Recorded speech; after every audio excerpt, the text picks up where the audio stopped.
அதுக்கு தான் சாமி அதெல்லாம் போட்டுக்கிறார். இந்த அவருக்கு ஏதாவது நம்ம அழகு சேர்க்க முடியுமா? அம்மா சாமி சிவபெருமான் எவ்வளவு அழகுன்னா, சாமி கண்ணாடியில் சிவபெருமான் கண்ணாடியில் பார்க்குறாரு, அவ்வளவு அழகாக இருக்கிறார். சுந்தரா வான்னாரு, ஆளாள சுந்தரர் வெளியே வந்தார்.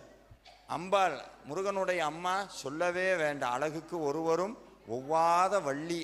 இப்படி அழகு அழகு சேர்ந்து சேர்ந்து சாமி முருகன்னாலே அழகு. அது முகத்தில் வர அழகு கிடையாது. நிறையா பேர் என்ன நினச்சிக்கிறாங்க, முருகன் அழகாக இருக்காருன்னு. முருகன் அழகு கிடையாது. சாமி அழகுக்கெல்லாம் மிஞ்சினவர்.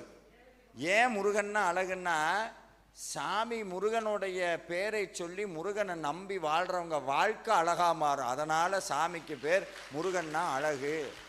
நீங்கள் நினச்சிட்டு இருக்கீங்க சாமிகிட்ட நான் இதை சொன்னாதான். நீங்கள் மனசில் என்ன குறையோடு இங்கே உட்காந்துருக்கீங்களோ அந்த குறைக்கு நீங்கள் இங்கே கிளம்புறதுக்கு முன்னாடி சாமி பதில்